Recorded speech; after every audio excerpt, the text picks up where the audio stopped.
My fiancée confessed she regretted leaving her ex for me, so I canceled our wedding.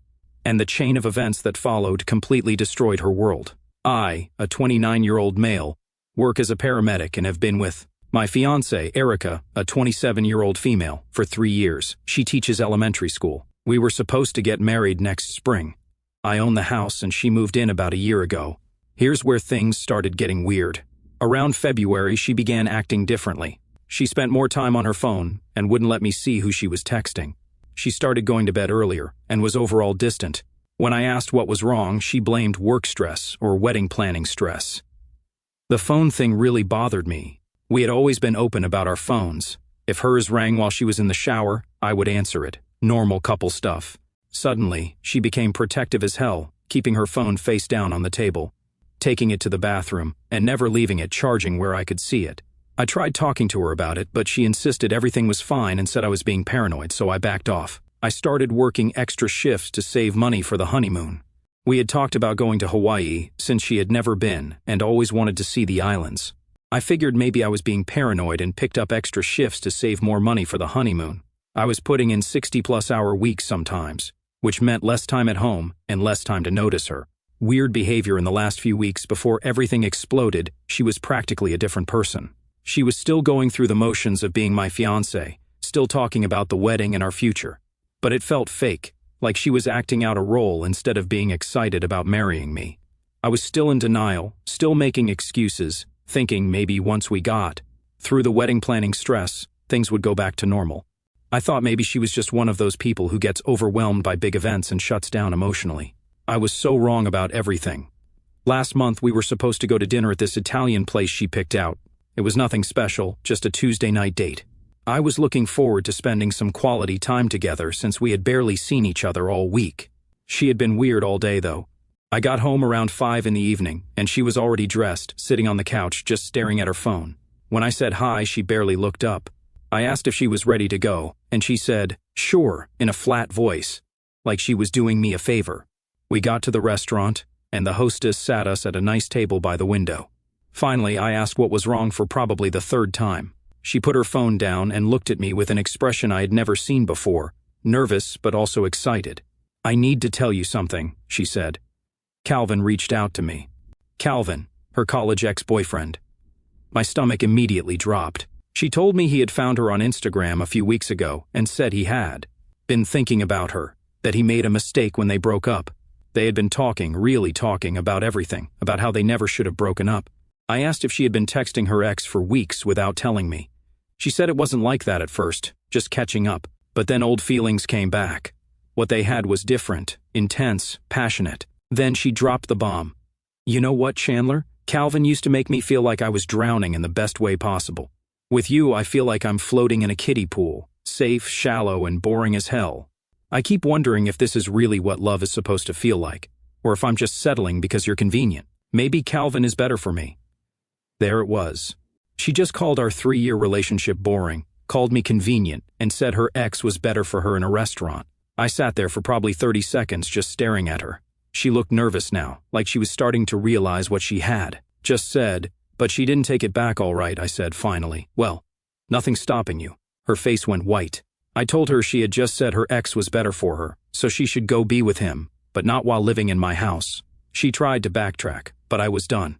I dropped $40 on the table and told her I was going home and expected her to be packing when I got there. The drive home was surreal. 3 years together, engaged for 6 months, and she basically just told me I was her consolation prize. Some jackass who dumped her in college was a better option than the guy who bought her a house to live in and was about to marry her. I kept replaying what she said, drowning in the best way possible versus floating in a kiddie pool. Safe, shallow, and boring. Convenient. Those words were going to be stuck in my head for a long time. When I got home, she was on the couch crying, but I was done with her tears. I told her to start packing her stuff. She tried to argue, but I went to the kitchen and canceled our joint checking account on my phone while she was talking. I called my bank too, to make sure she couldn't access anything else. It took her about 2 hours to pack. I didn't help, just sat at the kitchen table and let her figure it out. When she was done, she stood by the door with her suitcases, looking at me like she expected me to change my mind. She asked if I wanted the engagement ring back and set it on the coffee table when I said yes. Before leaving, She said it was crazy to throw away 3 years over one conversation. "You're the one who threw it away," I told her. "I'm just cleaning up the mess." And that was it.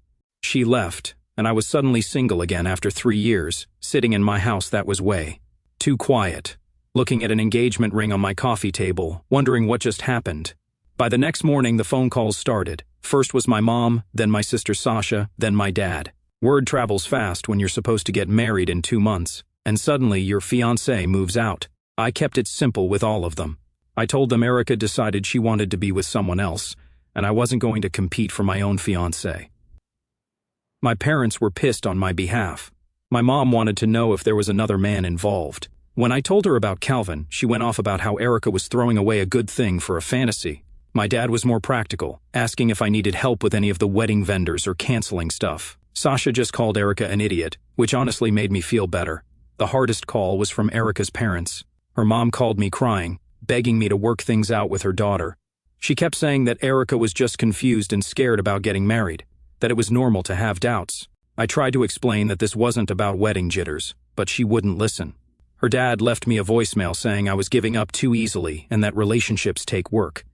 I didn't call either of them back. What was I supposed to say? That their daughter told me I was boring and convenient compared to her ex? That she had been emotionally cheating for weeks? They wouldn't want to hear that anyway.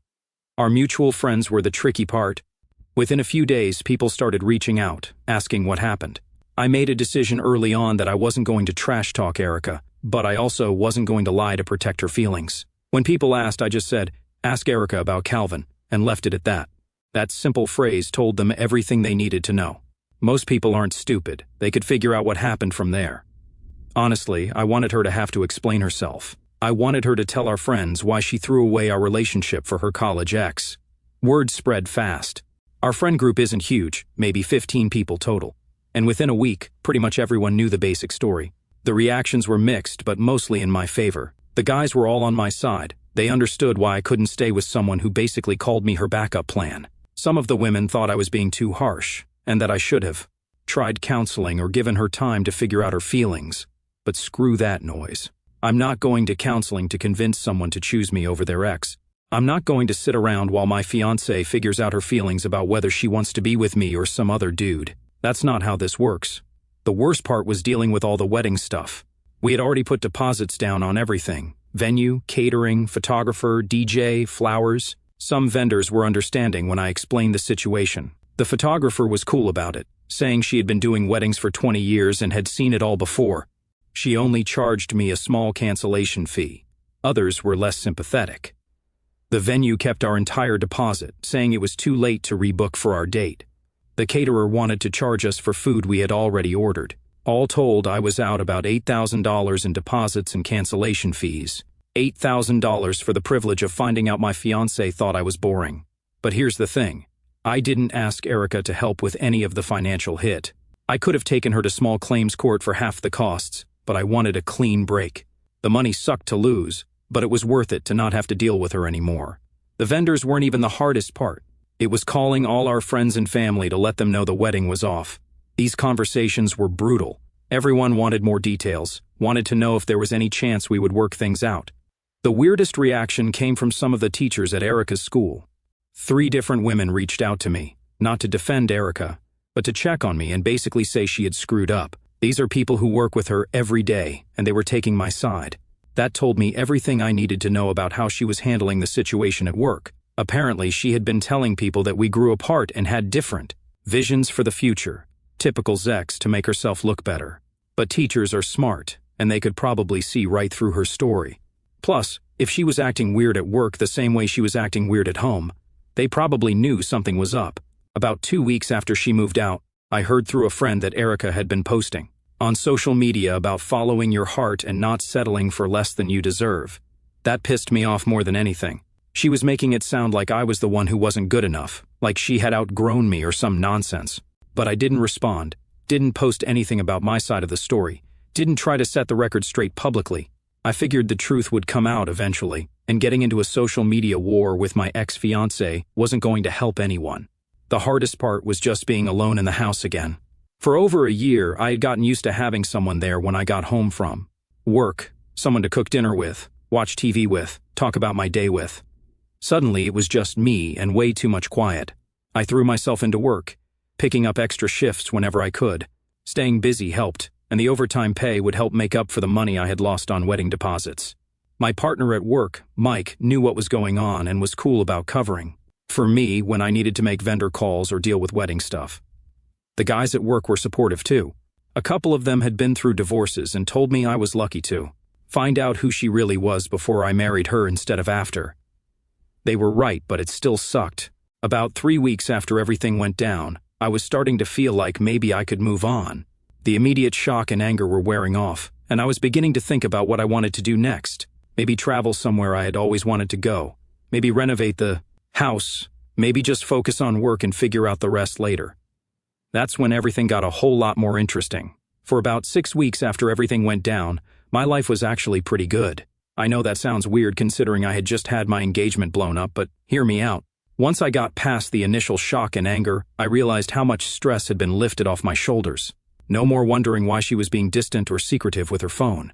No more wedding planning stress or arguing about guest lists and centerpieces. I could come home from work and just relax without having to analyze every conversation for hidden meaning. I had blocked Erica's number and all her social media right after she moved out. So if she was trying to contact me, I wouldn't know. Honestly, I didn't want to know. She had made her choice clear as day when she told me Calvin was better for her. As far as I was concerned, she could go live happily ever after with her college ex and leave me alone.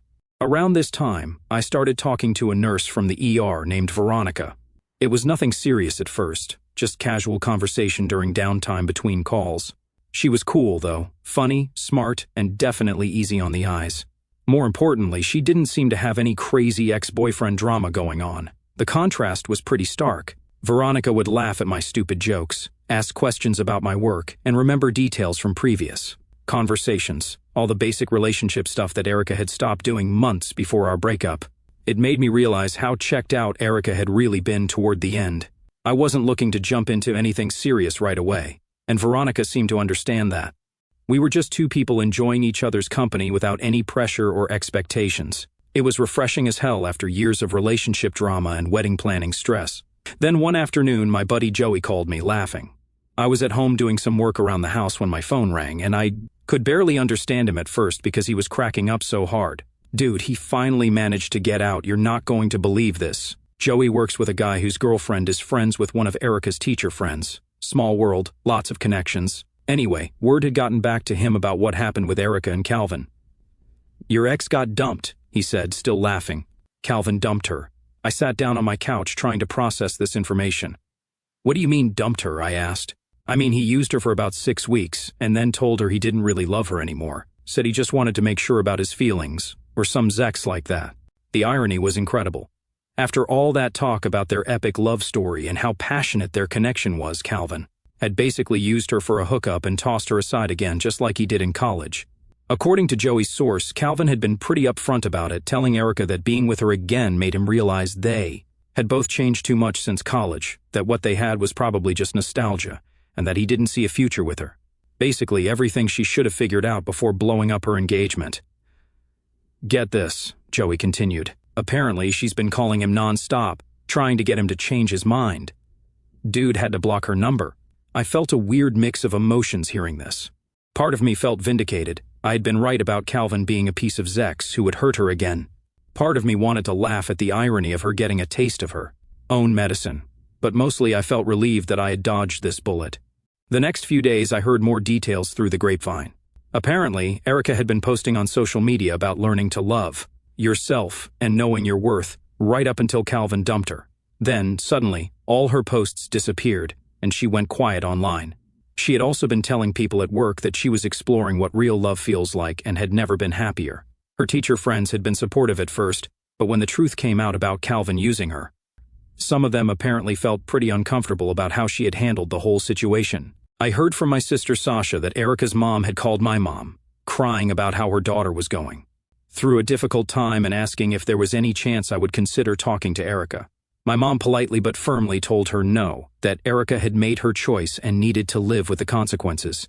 About a week after Joey's call, I was at the grocery store when I ran into one of our mutual friends, Lisa. She had been at our engagement party and was supposed to be a bridesmaid. It was awkward as hell to see her. But she was actually cool about it. "I just want you to know," she said. "Most of us think you handled everything really well. What Erica did was messed up, and you had every right to walk away." That felt good to hear. Sometimes when you're in the middle of drama, you start questioning whether you overreacted or made the wrong choice. Hearing from someone who knew both of us that I had done the right thing was reassuring. Lisa also confirmed what I had been hearing about Calvin. She really thought he was going to leave his whole life behind to be with her, she said. Like she was talking about them moving in together and everything. It was delusional. Apparently, Calvin lived about 3 hours away and had his own life, job, and probably other women he was seeing. The idea that he was going to uproot everything for a woman he had already dumped once was pretty ridiculous when you thought about it. But that's what happens when you build a fantasy in your head based on nostalgia and emotional cheating. You convince yourself that your ex was this perfect person who got away when in reality they're just another flawed human being who already showed you once that they don't want to be with you. A few days later, Erica started trying to contact me. She called from different numbers since I had blocked her original one. I didn't answer any of them. Then she showed up at the fire station where Joey works part-time, asking him to give me a message about how sorry she was and how she had made a huge mistake. Joey told her to kick rocks and told me later that she looked like hell, like she hadn't been sleeping or eating right. Part of me felt bad about that, but a bigger part of me thought she had earned every bit of misery she was feeling. When showing up at my friend's work didn't get my attention, she decided to try a different approach. She wrote this massive Facebook post about our relationship and breakup. I didn't see it directly because I had her blocked, but Sasha screenshot it and sent it to me. The post was insane, complete revisionist history about what happened between us. According to her version, I never really loved her and couldn't accept that she had a romantic history. She said I abandoned her when she needed support the most, and that I was too immature to handle adult relationship problems. Not a single word about Calvin, not a single mention of her telling me I was boring and convenient compared to her ex. Just a bunch of nonsense about how I was the problem and she was the victim. The comments were pretty brutal, though. A bunch of our mutual friends called her out for rewriting history. Someone posted, "Didn't you leave him for your ex?" Another person said, "This isn't how I remember it happening." Even some people I didn't know were commenting about how her story didn't add up. She deleted the post after a few hours, but the damage was done. Everyone could see she was trying to make herself look better by throwing me under the bus, and most people weren't buying it. That's when I knew she was really desperate. When someone starts making up stories on social media to make their ex look bad, they've hit rock bottom. I was glad as hell that I wasn't part of that mess anymore. My 30th birthday rolled around about 3 months after everything went down. Normally, I'm not big on birthday celebrations. It just feels like another day to me. But my family has always made a huge deal about birthdays, especially milestone ones, and they weren't about to let me skip it just because I had recently become single again. I had been seeing more of Veronica over the past month. When I mentioned my birthday party, she seemed excited to meet my family, which was a good sign. The day of the party, I woke up actually feeling pretty good. 30 years old, I owned my own house, had a solid job, good friends, and was seeing someone who didn't think I was boring or convenient. Not a bad place to be, all things considered. Hell of a lot better than where I had thought I would be. A few months earlier, when I was stressed about wedding planning and dealing with Erica's weird moods, Veronica showed up around 3 in the afternoon with this amazing chocolate cake she had made herself. She remembered me mentioning once that I hated the artificial taste of most store-bought frosting, so she had made the whole thing herself. Little gestures like that meant more to me than she probably realized. My mom loved her immediately. They spent like 20 minutes talking about the cake recipe and cooking in general. My dad was grilling burgers and invited Veronica to try his secret sauce, which he never shares with anyone. Sasha pulled me aside and whispered that she approved, which was huge because Sasha has never liked any of my girlfriends. The contrast with how Erica used to act at family events was pretty stark. Erica always seemed like she was doing me a favor by showing up, like spending time with my family was some kind of chore she had to endure. She would be polite, but distant, checking her phone constantly, complaining later about how long the events went, or how my dad told the same stories over and over.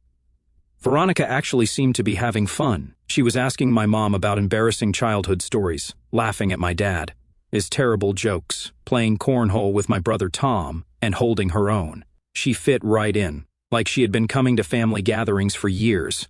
Around 6 in the evening, we were all sitting around the fire pit my dad had built last summer. Good food, good company, a couple of the guys telling stories about stupid calls we had been on at work. I was thinking this might be one of the better birthdays I had had in years, definitely better than last year when Erica spent the whole time on her phone and barely acknowledged it was my birthday. That's when someone knocked on the front door. At first I figured it was maybe a neighbor complaining about the noise or asking us to move cars or something. We had been pretty loud, and it was a Saturday evening. But when I opened the door, there was Erica, standing on my porch with a wrapped present and this big fake smile, like nothing had ever happened between us. "Happy birthday, Chandler," she said. I just stared at her. She looked different, thinner, like she hadn't been eating right, dark circles under her eyes like she wasn't sleeping well. Her hair was different too, shorter, like she had cut it herself or gone to some cheap salon. She was trying to look happy and confident, but I could see the desperation underneath. "What are you doing here, Erica?" I asked. "I brought you a gift. Can I come in for a minute?" The conversation behind me in the backyard had gotten quieter, people, probably wondering who was at the door, if everything was okay. The last thing I wanted was to bring this drama into my birthday party with my family and Veronica there. "You can't just show up here uninvited," I said.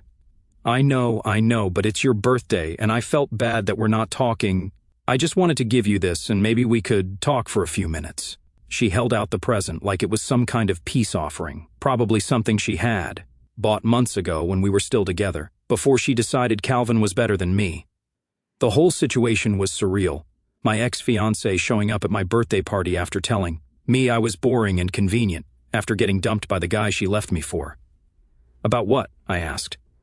"About us, about how stupid I was, about how much you miss what we had." I actually laughed, which seemed to surprise her. "You miss what we had? You mean the boring, convenient relationship? The kiddie pool?" Her face turned red. She had probably hoped I had forgotten about that comment, or that time would have softened the impact of those words. "But you don't forget when someone you love tells you that you're their backup plan." She tried to backtrack, saying she was upset when she said that she didn't mean it. But we both knew she did mean it.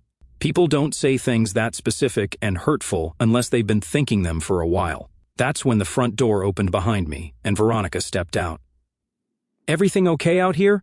The look on Erica's face was priceless. She went from hopeful to shocked to angry in about 2 seconds. You could see the gears turning in her head. I was supposed to be sitting at home, miserable and alone, waiting for her to come back. I wasn't supposed to have moved on, especially not with someone who was clearly attractive and put together. "Who is this?" Erica's voice got loud and shrill. Veronica introduced herself calmly, saying, "You must be Erica, professional as hell." She didn't take the bait or get drawn into drama, just acknowledged the situation and stayed composed. "You're already dating someone else?" Erica was getting louder now. "It's been 2 months. Actually, it's been almost 3 months since you chose Calvin over me," I corrected her. "And yeah, I'm dating someone who actually wants to be with me."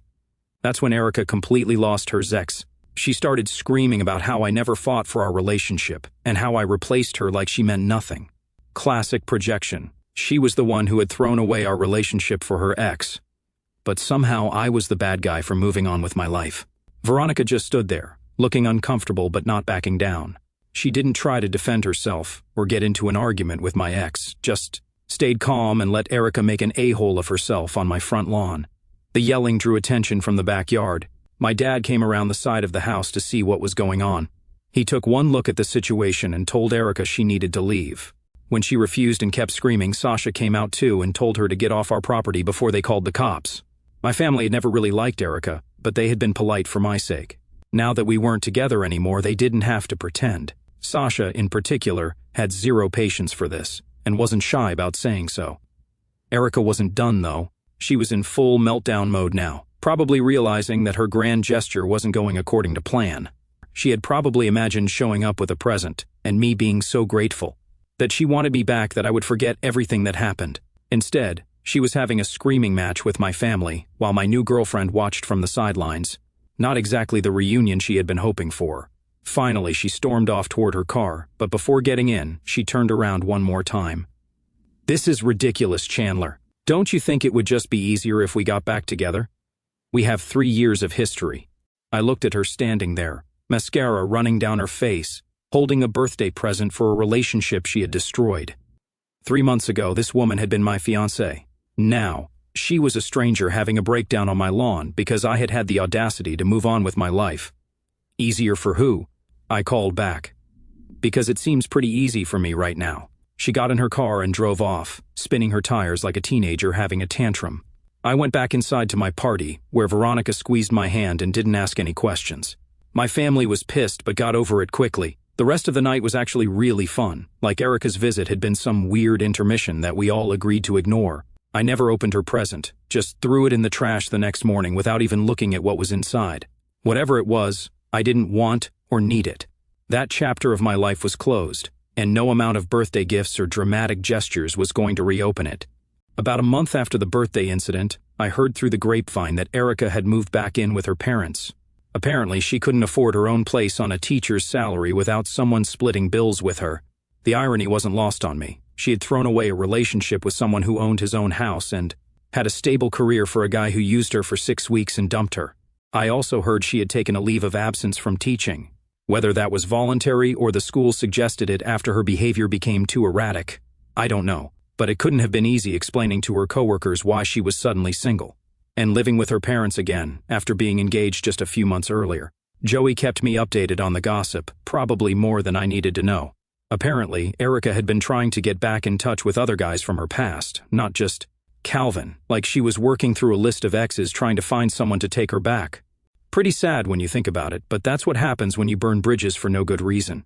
The funniest part was hearing about how Calvin reacted when he found out about her birthday party visit. Apparently, someone had told him about her showing up at my house, and he was pissed. He called her crazy and told mutual friends that he was glad he had gotten out when he did. The guy who had convinced her to leave me was now talking Zex about her to anyone who would listen. That's the thing about guys like Calvin. They're great at talking women into bad decisions, but they disappear the moment things get complicated. He had filled her head with nonsense about their epic love story and how they were meant to be together, then bailed the second he got what he wanted. And now he was acting like she was the problem. Honestly, I stopped caring about the Erica drama pretty quickly. I had better things to focus on, like building something real with Veronica and advancing my career. The whole situation had taught me what I actually wanted in a relationship, someone who chose me first, not someone who needed to be convinced that I was worth their time. Around the 6-month mark after our breakup, Veronica and I decided to move in together. She had been practically living at my place anyway, and it made financial sense for both of us. More importantly, it felt right. I wasn't nervous about the commitment or worried about her changing her mind. When you're with the right person, these decisions feel natural instead of forced. 2 months later, I ran into one of Erica's teacher friends at the grocery store, Lisa, the same one who told me I had handled everything well. She mentioned that Erica was back to teaching but at a different school across town. Apparently, she had needed a fresh start away from people who knew about the whole Calvin situation. Lisa also mentioned that Erica had been asking about me, wanting to know if I was still with that nurse and whether I seemed happy. The fact that she was still keeping tabs on my life through mutual acquaintances told me she probably wasn't doing as well as she wanted people to think. But that wasn't my problem anymore. I had moved on completely, built a new life with someone who actually wanted to be with me, and I wasn't interested in whatever ongoing drama Erica was dealing with. Some people learn from their mistakes and grow as human beings. Others keep making the same bad choices and wondering why their lives don't improve. The wedding dress she bought was probably still hanging in her parents' closet, somewhere, an expensive reminder of the life she had thrown away for a fantasy. Meanwhile, I was building something real with someone who thought I was worth fighting for instead of someone who saw me as a backup plan. A year after our breakup, Veronica and I got engaged. It was nothing huge or dramatic, just a quiet proposal during a weekend trip we had planned together. Erica finally broke her silence. She sent me a long text from a number I didn't recognize, probably borrowed from someone else since I still had her blocked. The message was a novel full of apologies, excuses, and begging for one more chance to explain. She said she had been going through therapy and realized she had made the biggest mistake of her life, that Calvin had been a fantasy, and I was the real thing, that she had spent the past year thinking about me every day and regretting everything that happened. She claimed she was ready to fight for us now and wanted to meet up to talk about getting back together. I didn't respond to the text. I didn't even acknowledge that I had received it. Erica had said everything she needed to say a year ago when she told me Calvin was better for her.